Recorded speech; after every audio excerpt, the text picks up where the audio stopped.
Shalom, Horas Madi Hamuna, Aka Inanami, Seksi Parupuan. Kita kembali berjumpa, bertemu, bersekutu dalam firman Tuhan melalui PA hari ini. Saya berdoa, berharap kiranya kita semua dalam keadaan sehat dan penuh sukacita. Marilah dengan rasa syukur kita mulai ibadah kita. Jumulung Hita Maredes yang nomor 227 ayat sada.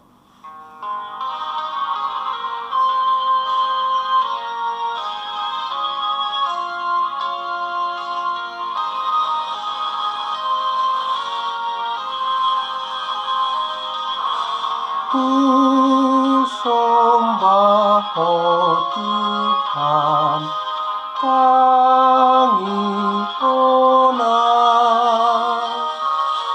sakatmu matotong, pasal Tuhan, lam ganda bainoni, holong ni rohaki, sailam ganda, holong Tuhan. Kita berdoa. Damai sejahtera Bapa yang melampaui segala akal budi manusia, itulah kiranya memelihara hati dan pikiranmu di dalam Kristus Yesus Tuhan kita. Amin. Dihamuna kainanami dan juga saudara-saudaraku yang mengikuti PA hari ini. Bahan PA kita untuk hari Kamis tanggal 25 Maret 2021 ditetapkan dari Injil Matius pasal 21 ayat 42 sampai 46. Saya akan bacakan demikian. Kata Yesus kepada mereka, "Belum pernahkah kamu baca dalam kitab suci, batu yang dibuang oleh tukang-tukang bangunan telah menjadi batu penjuru. Hal itu terjadi dari pihak Tuhan, suatu perbuatan ajaib di mata kita. Sebab itu aku berkata kepadamu, bahwa kerajaan Allah akan diambil daripadamu, dan akan diberikan kepada suatu bangsa yang akan menghasilkan buah kerajaan itu. Dan barang siapa jatuh ke atas batu itu, ia akan hancur, dan barang siapa ditimpa batu itu, ia akan remuk." Ketika imam-imam kepala dan orang-orang Farisi mendengar perumpamaan-perumpamaan Yesus, mereka mengerti bahwa merekalah yang dimaksudkannya, dan mereka berusaha untuk menangkap dia, tetapi mereka takut kepada orang banyak, karena orang banyak itu menganggap dia nabi. Sampai demikian pembacaan firman Tuhan. Saya memberikan judul PA kita ini, Yesus adalah batu penjuru. Yesus adalah batu penjuru. Dihamuna kainanami dan juga saudara-saudaraku yang mengikuti PA ini, di dalam sebuah bangunan, batu penjuru itu sangat penting, bahkan sangat menentukan. Batu penjuru adalah alas, landasan, pondasi, harus kuat dan ditempatkan di tempat yang strategis. Dia harus bisa menopang karena di atasnya akan dibangun, disusun batu-batu yang lain. Dan batu penjuru yang memastikan bangunan itu kokoh, kuat. Dan kalau batu penjurunya tidak kuat, maka bangunan itu akan roboh. Batu penjuru tidak boleh sembarang, itu harus dipilih oleh ahli-ahli tukang. Itulah batu penjuru. Dan Tuhan Yesus dalam nats kita memastikan dirinya lah batu penjuru di dalam bangunan rohani, bangunan umat Tuhan, bangunan orang-orang kudus, orang-orang percaya. Tuhan Yesuslah batu penjurunya, landasannya, fondasinya. Di atasnya lah dibangun umat Tuhan. Hamuna aka inanami dan juga saudara-saudaraku, istilah ini tidak asing sebenarnya, tidak istilah yang baru di dunia Israel waktu itu. Karena istilah batu penjuru ini sudah dinubuatkan oleh para nabi jauh sebelumnya. Para nabi sudah memberitahu, bahkan di kitab suci sudah dituliskan. Di Mazmur 118 misalnya ayat 22-23 itu sudah dituliskan. Jadi orang-orang Israel, apalagi ahli Taurat, orang Farisi, imam-imam kepala, tokoh-tokoh agama pasti sangat tahu, sangat mengerti istilah batu penjuru ini. Dan itu sudah dinubuatkan para nabi, dituliskan dalam kitab suci. Tuhan akan mengutus dan mengirim, yaitu batu penjuru. Dan Tuhan Yesus mengatakan dialah batu penjuru yang diutus oleh Allah, yang disuruh oleh Tuhan. Tetapi orang Israel gagal memahami. Mereka tidak mengerti bahwa Tuhan Yesuslah batu penjuru itu. Dan Tuhan Yesus ditolak, Tuhan Yesus dibuang. Maka dalam nats kita Tuhan Yesus menyindir dengan keras ahli-ahli Taurat, orang Farisi, imam-imam kepala, dan juga tokoh-tokoh agama, disindir oleh Tuhan Yesus. Dan dikatakan dari mereka akan diambil kerajaan Allah dan diberikan kepada bangsa lain. Ya benar, bangsa Israel adalah bangsa pilihan Tuhan, bangsa Tuhan, dan kepada merekalah dijanjikan kerajaan Allah itu. Tetapi karena mereka gagal memahami siapa batu penjuru, karena mereka menolak batu penjuru, mereka membuang batu penjuru yang sudah dinubuatkan oleh para nabi, yang sudah dituliskan dalam kitab suci, mereka tolak, mereka buang. Maka Tuhan Yesus mengatakan, kerajaan Allah akan diambil dari kamu, dari bangsa itu, dan diberikan kepada bangsa lain. Bangsa lain selain Israel dianggap oleh Israel kafir, dianggap di luar kerajaan Allah. Tapi kali ini Tuhan Yesus mengatakan akan diberikan kepada bangsa itu. Dan Paulus mengatakan menjadi dicangkokkan ke dalam kerajaan Allah. Siapakah bangsa itu yang dimaksud oleh Tuhan Yesus? Kepada bangsa manakah diberikan kerajaan Allah itu? Kerajaan Allah diberikan kepada sebuah bangsa yang dibangun oleh Tuhan Yesus. Bangsa yang dibangun Tuhan Yesus terdiri dari bangsa-bangsa di dunia yang mau percaya kepada Tuhan Yesus Kristus. Dan kitalah bangsa itu. Siapapun kita, dari manapun latar belakang kita, kalau kita mau dibangun di atas batu penjuru yang benar, maka kitalah bangsa itu. 1 Petrus 2 ayat 9. Kamulah bangsa yang terpilih, imamat yang rajani, umat kepunyaan Allah sendiri. Jadi kita adalah bangsa Tuhan, dibangun di atas fondasi, di atas batu penjuru, yaitu Tuhan Yesus sendiri. Kita batu yang disusun di atasnya untuk menghasilkan buah. Jelas sekali ayat 43, saya akan bacakan. Sebab itu aku berkata kepadamu bahwa kerajaan Allah akan diambil daripadamu dan akan diberikan kepada suatu bangsa yang akan menghasilkan buah kerajaan itu. Kerajaan Allah diambil dari bangsa pilihan, dari bangsa Israel, dan diberikan kepada bangsa lain, kepada bangsa yang dibangun oleh Tuhan Yesus, kita termasuk di dalamnya.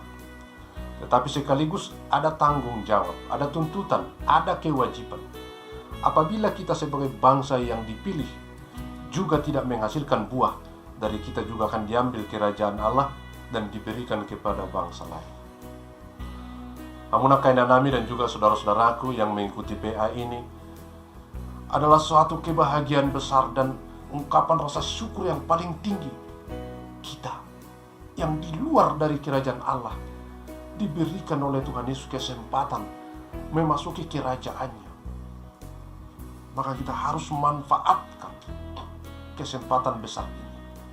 Dan dari kita dituntut dan ditunggu-tunggu oleh Tuhan Yesus buah itu. Kita harus menghasilkan buah supaya kerajaan itu tidak ditarik dan tidak diberikan kepada orang lain. Marilah menghasilkan buah itu. Memang kita tidak ditanam, tumbuh, mempunyai daun saja, itu tidak cukup, tapi harus ada buah. Dan buah itu bukan untuk dinikmati sendiri, tapi dinikmati orang lain. Itulah yang diharapkan Tuhan Yesus daripada bangsa yang dibangun di atasnya. Yesus adalah batu penjuru, dan kitalah bangsa yang dipilih, dan kita berada disusun, dibangun di atas fondasi itu. Marilah menghasilkan buah. Amuna kaina nami dan juga saudara-saudaraku, kebahagiaan besar bagi kita kalau dipilih oleh Tuhan dan diberi kesempatan mewarisi kerajaannya itu. Marilah dengan tekun, dengan taat, dan dengan setia di dalam firman Tuhan supaya bisa menghasilkan buah, yaitu tindakan-tindakan kasih. Hidup di dalam kasih Tuhan akan mendorong kita menghasilkan perbuatan-perbuatan yang sesuai kehendak-Nya. Maka kerajaan Allah akan tetap bisa kita nikmati, bisa kita alami sampai kedatangannya kedua kali. Kita menjadi pewaris tahta kerajaan Allah itu. Inilah janji Tuhan. Dan ini adalah sukacita, inilah pesan yang sangat berharga. Mari menghasilkan buah itu. Sebuah keteladanan telah diberikan oleh Tuhan Yesus. Sebuah tiruan yang harus kita warisi. Ini adalah minggu-minggu pasien, minggu-minggu mengenang sengsara Tuhan Yesus. Tuhan Yesus dalam hidupnya telah melakukan hal-hal yang tak terduga, yang tak terpikirkan, yang tak terukur, tak terhingga, yaitu pengorbanan yang tiada tara, yang tak pernah terjadi dan tak akan pernah lagi terjadi, yaitu apa yang paling berharga, nyawanya, darahnya diberikan bukan untuk keluarganya, bukan untuk kelompoknya, bukan untuk kepentingannya, tetapi untuk kepentingan orang lain, orang yang memusuhi dia. Itulah tindakan Tuhan Yesus, keteladanan tiruan yang ditinggalkan melalui minggu-minggu passion ini. Dia melakukan sebuah hal yang tak masuk akal manusia. Orang-orang yang memusuhi Allah, memusuhi dia, mengkhianati dia, memberontak kepadanya, kepada mereka diberikan pengorbanan, nyawanya, darahnya. Dan itu menjadi renungan bagi kita untuk dilakukan dalam tindakan-tindakan kasih. Melakukan pengorbanan kepada siapapun, sekecil apapun. Bila mana kita diizinkan Tuhan memperoleh berkat, memperoleh kemurahan-kemurahan, kasih karunia, kita peroleh dalam hidup ini. Bukan untuk dinikmati sendiri, bukan untuk keluarga sendiri, tapi harus disalurkan kepada orang lain juga, sebagai tindakan kasih, sebagai bukti kasih itu sudah berdiam dalam diri kita, sebagai bukti buah dari kerajaan yang diharapkan Tuhan dari kita. Bukan hanya daunnya yang diharapkan, kita harus bertumbuh dalam iman, berbuah, dan bisa dinikmati orang lain.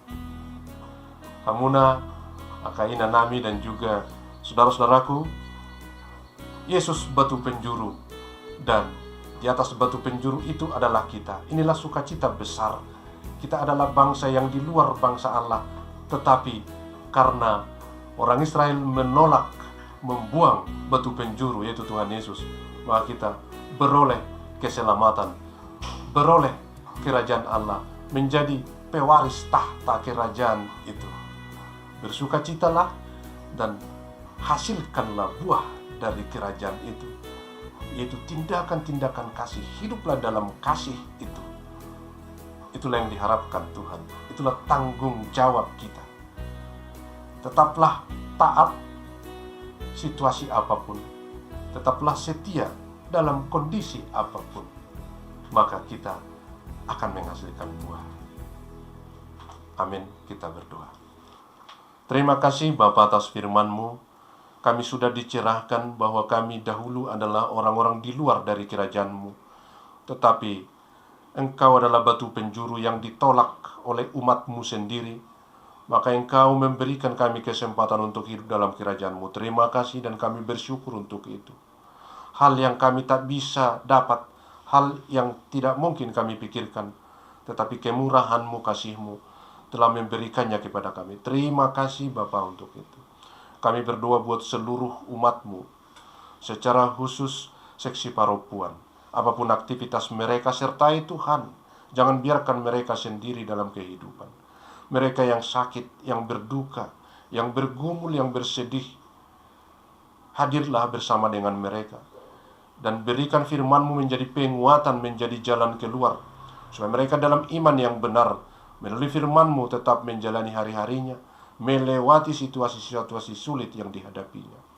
Kami juga berdoa buat dunia ini, berikan jalan keluar, berikan hikmat, supaya kami bisa mengatasi pandemi COVID-19, sehingga kami bisa menjalani kehidupan kami secara normal, berinteraksi secara sosial, dan bisa hidup bersama-sama untuk memuji Engkau sambil melakukan tindakan-tindakan kasih dalam kehidupan ini. Terima kasih Bapa di sorga, ampunilah dosa kami, dengarkan kami, di dalam Yesus Kristus Juru Selamat kami. Amin. Mari kita serahkan persembahan kita kepada Tuhan. Taidehon nomor 127 ayat 1.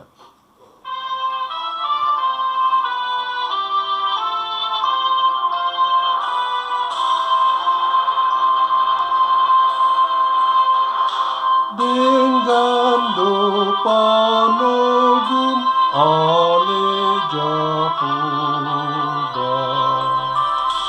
Dia kona pinar mahanani, tagamon bahenon mumanaroa, sekar buni hon podo burjuni, jot suhardo pambahenani, di rohani nasotu mandaho, alai marhite siani doro, tuhati uron natinoguni.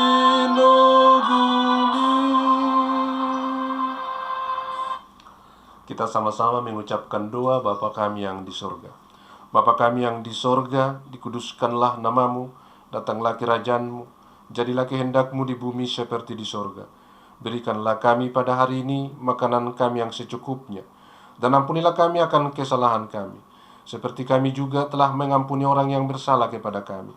Dan janganlah membawa kami ke dalam pencobaan, tetapi lepaskanlah kami daripada yang jahat, karena Engkau punya kerajaan dan kekuasaan dan kemuliaan sampai selama-lamanya. Amin. Kasih karunia Yesus Kristus, damai sejahtera Allah Bapa, dan persekutuan Roh Kudus, itulah menyertai kamu sekalian. Amin. Shalom, Horas Madihamuna. Tuhan Yesus memberkati.